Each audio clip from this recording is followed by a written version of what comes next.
Welcome to Politics 2018, our yearly visit with the Mayor of Prince George, Lyn Hall. Thanks for joining us, and happy holidays to you and your family. Good to be here, and to you as well. Yeah, that's great. Every year we get to sit down with the Mayor and we get to talk about what has happened and what we can look forward to in the upcoming year. So let's start by talking about a recent event.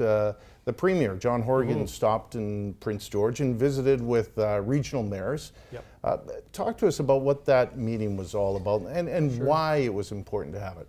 Well, there were 9 of us, and 6 mayors and 3 regional district chairs from the region. And it was set up so we could really open up the lines of communication with government. It was important for us to do that.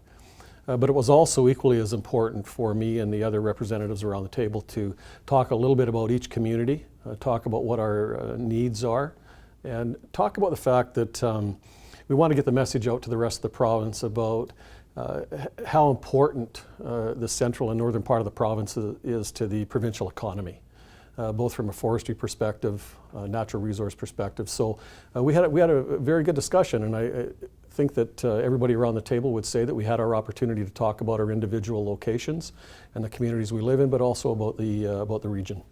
One of the things that's different about this situation compared to the last several decades, really, maybe even 50, 60 years, is that there is no Prince George MLA sitting at cabinet right now, at the cabinet table. Yeah. And that means that voice is no longer present when they're making major decisions. So how do you insert yourself into that cabinet discussion without the ability of being at that table? Well, and I think when we had the meeting with the Premier, that was part of the discussion as well. And there's nobody around the table that's afraid of being aggressive and talking about what our issues are and getting those issues to the elected representatives. And our local MLAs are so important in delivering that message for us as well. So we continue to meet with our local MLAs about the issues we're having throughout our region, throughout our communities, and they are part of helping us get that message to the cabinet table. And so we just continue to fight away and try to get the message out there, and through our MLAs, and also pick up the phone and make those calls to the cabinet ministers. Minister Donaldson, for example, from Forest Minister, is not that far away from Prince George, and he knows our region. So we're using him as well as an opportunity to get our message to government. How do you know if that strategy is successful? Well, I guess we know by the response we get from government on various issues that we bring to the table. And sometimes we're not successful. But sometimes, we work hard to make sure that our voice is heard, and we work hard to make sure that the issues that we're bringing to the table are identified as key priorities for us in the various communities. And we just continue to work away at it, Dave. We're adamant about getting our voice heard in Victoria. Well, we've got a number of issues that we can talk about coming up here in the next couple of segments. So let's take a quick break right now, and we'll come back and we'll talk about some of those issues when Politics 2018 continues.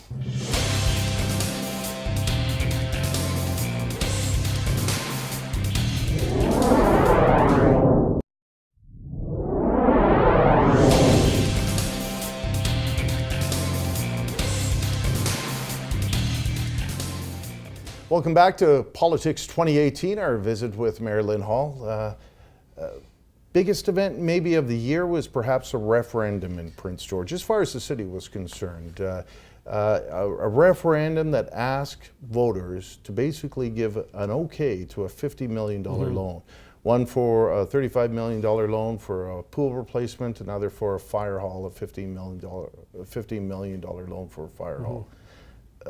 It was successful. It was, you could almost say it was wildly successful, with maybe not the amount of voters that you want coming out, but strong yes in both cases. It was strong, so we had about 83% in favor of the fire hall and about 62% in favor of the pool. Low turnout, I think we were 14 or 15%.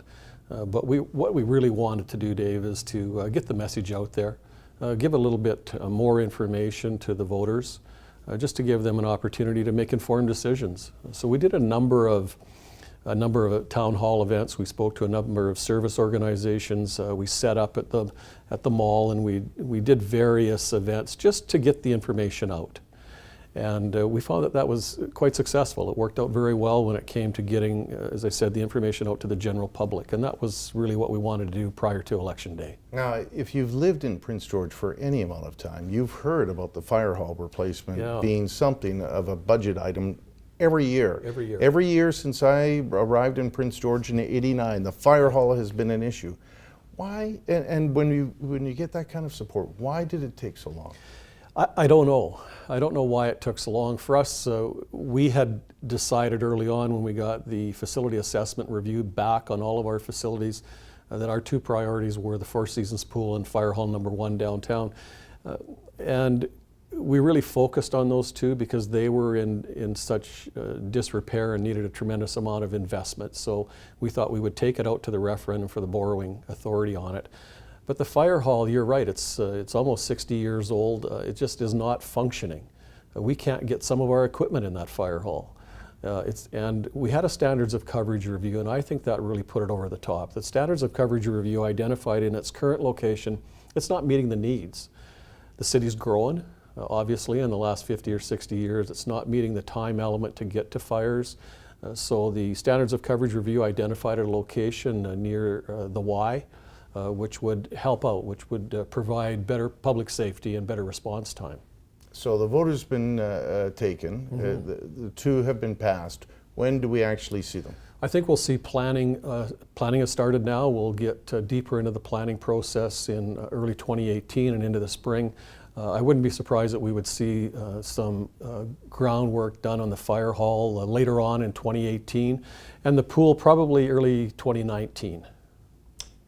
Another civic facility that many people have asked for is a performing arts center.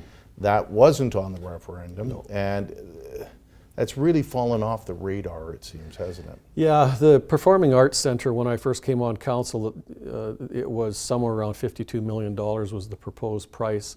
I think what we need to do with the Performing Arts Center is there needs to be, I think, the start of some real groundswell support and really strengthen the support for it, and it needs to be taken out to the public once you get to a position where you can say to the general public, this is what we're looking at when it comes to a performing arts center, and this is the price, this is the size of center that we need. But it really needs to have some momentum, and that may happen over the next couple of years, but it takes not just city council. It takes a real drive by the performing arts community, if you will, and the arts and theater community. If you take a look at what they're doing in various locations now when it comes to the ISOL, for example, and the artificial plant that they're fundraising for, it needs that kind of groundswell support. The location was filled, or what many people thought would be the location for a performing arts center, was filled recently with a major downtown housing announcement. That one must have been being worked on for quite some time. It's a major... It is major, and I think what we've seen downtown and throughout the community, I would say that project, and let's keep in mind that council still has a vote to make on that particular project, but that project is, for me, a game changer for not only downtown but the entire community. From the time I moved to Prince George, there's been discussion about downtown residential living, and we're on the cusp of having that.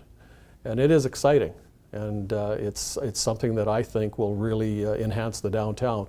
I've always felt for a very long time that if you want to redevelop and really put your stamp on downtown, you need to have people living there, and that will attract business, and we're close to having that. We're talking about big jobs, and one of the things that we don't talk about nearly enough, Dave, is when we look at the pool, the fire hall, the proposed condo development downtown, Pomeroy Hotel, the Best Western Hotel, UNBC Wood Research Laboratory downtown. These are all high-paying jobs, skilled jobs, and provides employment across our community, but also take a look at plumbing and electrical companies. The spin-off is immense.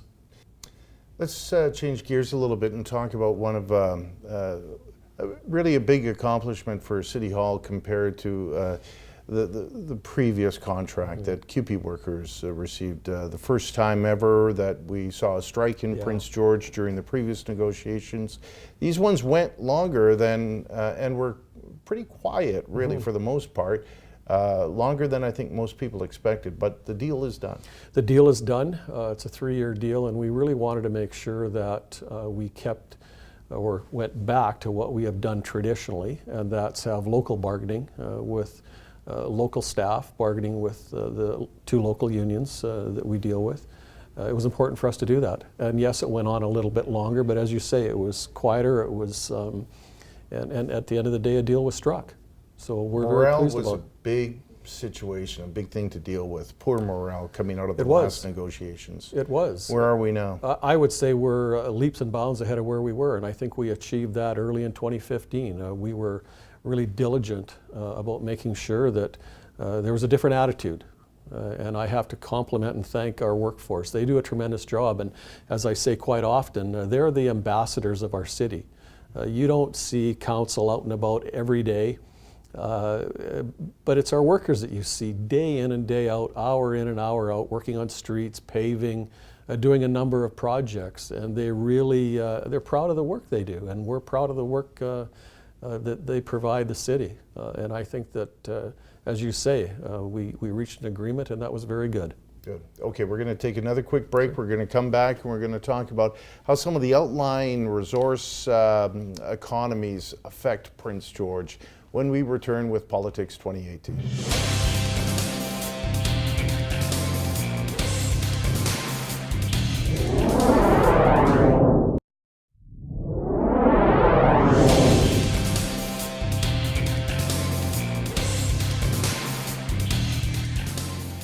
Welcome back to Politics 2018, and it was a summer that I don't think many of us will ever forget in British Columbia, and certainly for the thousands of volunteers who spent most of their summer out at the evacuation areas helping out those who had been impacted greatly by the wildfires. When you look back at all of that time, what stands out for you as the major things that stick in your brain? You know, Dave, it's probably the people that just stepped up to the plate. Prince George Horse Society, for example, Prince George Humane Society, SPCA, the 3,600 volunteers that stepped up and said, we're prepared to help. People worked 12, 14, 16 hours a day to try and make another home for the evacuees that came to Prince George. It's just that overall commitment of our city, which was just absolutely tremendous, and I'll never forget that. You're never going to be perfect in a situation like we saw. But at the same time, you can prepare better for the next time something like this comes around. What are the key things that the city pulled out from that experience, and what do we need to be better at next time? Well, we had a number of organizations, and you know, the Salvation Army was one of them, and the others that I've mentioned, and they did yeoman's work for us. But we were bogged down from an operational perspective when it came to the paperwork that was required to register the evacuees. And that took a lot of effort, a lot of time, and it was really consuming a lot of our volunteer hours. So that needs to be changed. We've already made comment to the province and to Red Cross and really whoever will listen to us that you need to get into a situation where you can do this on an iPad and you can go up to the evacuee, take the information, and you're done within 2 or 3 minutes, maybe 5 minutes, you're away. You've got that person registered. That person can now start to receive meal vouchers, accommodation vouchers, gas vouchers, whatever it might be. But the paperwork was onerous. And it was multiplied. We would do the paperwork and then 5 days later have to go through the same process again because they required a re-registering to receive another 5 or 7 days worth of vouchers. So that was really a time-consuming effort that we were forced to do because that was the system in place.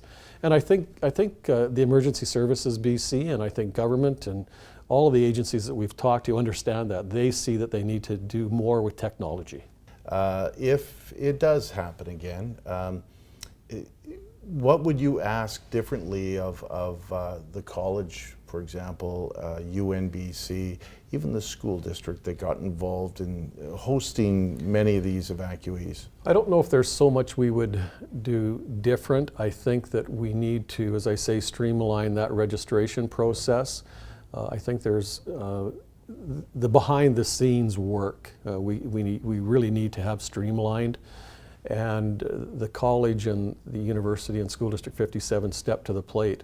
We took over facilities. I think maybe one of the things that we would look at the college is opening up our registration center in a different location. We ultimately moved it to the front of the college.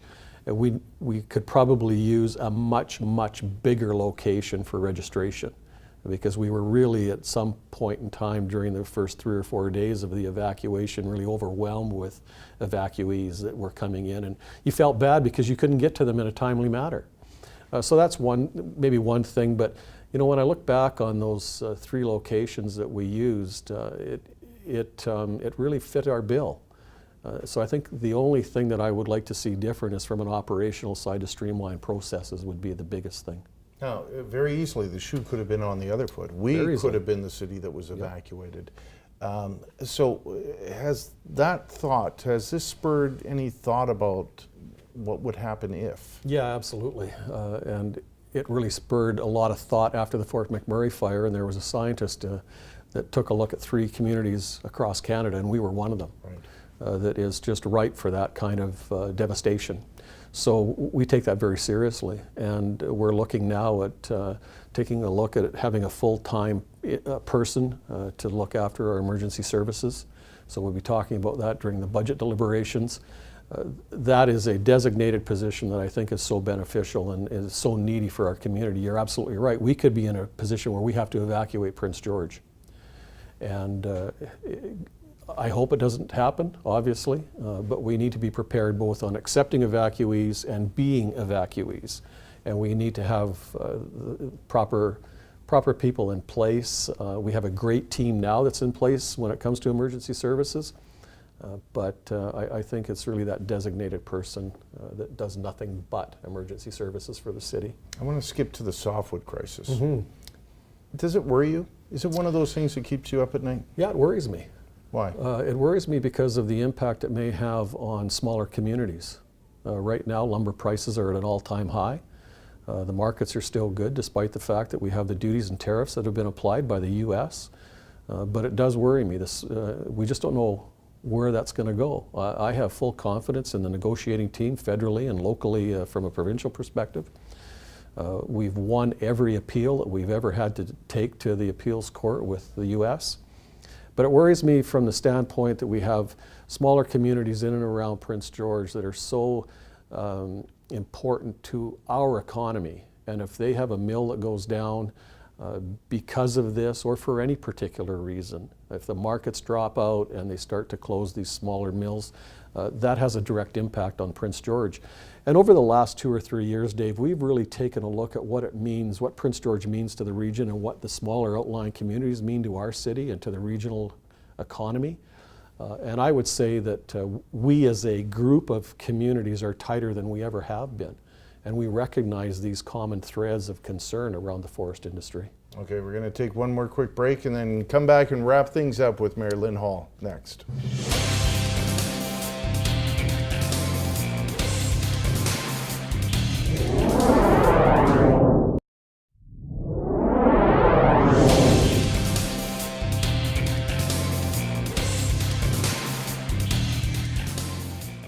Welcome back to Politics 2018. We're starting to run out of time, but let's take a look a little bit at 2018. A common planning tool is a SWOT analysis, right? Yeah. You talk about your strengths, your weaknesses, your opportunities, and your threats.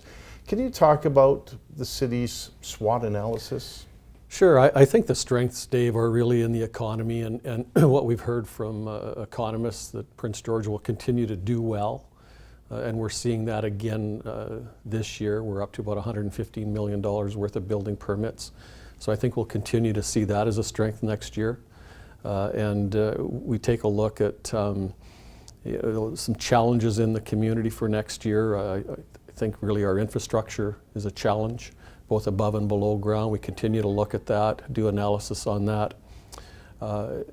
Downtown, we continue, as much as we have developed and invested millions and millions of dollars into our downtown, we still have some challenges downtown, particularly around trying to deal with the opioid crisis. We're no different than any other community in the country. We are hit with that crisis. So we have a homelessness challenge that we have to meet. There's people on our street that are suffering from mental illness. So we need to be able to take care of that, and I think we'll look around at other communities for best practices. I'm going to jump in there because all of those problems are problems that belong to the jurisdiction of the provincial government and the federal government. They do, and they belong to other various organizations, but at the end of the day, people look to the city. They look to the city of Kelowna and Victoria and Vancouver. If you listen to any mayor or any councillor throughout the province, we're each dealing with it. So we see it as an opportunity to partner with those other levels of government and say, look, how can you help us out? Here's a plan that we have. We think it'll work. How can you help? So we understand completely, Dave, that it's under their jurisdiction, but we're not going to sit back. We need to take that challenge on, but with our partners at the table. It's not necessarily solely our responsibility. What about threats? What's the biggest threat facing Prince George? Well, I think from an economic perspective, we're waiting to see what happens with the softwood lumber agreement that we talked about a few minutes ago. And I think that that's probably one of the bigger ones. And we want to keep the economy rolling. We don't want to be threatened by losing track of what we've managed to achieve over the last 3 or 4 years. We don't want to lose track of that. We've had some things that have impacted us, different larger chain stores that shut down. That's a threat to us. That hurts our community. And very quickly, opportunities. I think we have opportunities in continuing to build, as we've seen over the last couple of years. So we'll continue to do that. We have other things in the hopper that we want to deal with in 2018 from a housing perspective. We have opportunities around economic development. We continue to strive for data storage facilities, other industry and other companies coming to Prince George providing secondary services, for example, for the natural resource sector. So that's real opportunity for us. Lots of work ahead in Lots 2018. of work ahead. Yeah. And an election year, so we can look an forward election to all year, that October fun too. 20th, and October 20th, 2018, I think. Yeah. Thanks for joining us. Thanks, Dave. Hope you had a Merry Christmas, and I hope you have a great New Year as well. Yeah, you too. Thank you very much. And to everyone, happy holiday season. All right, thanks. And thank you for joining us. Politics 2018.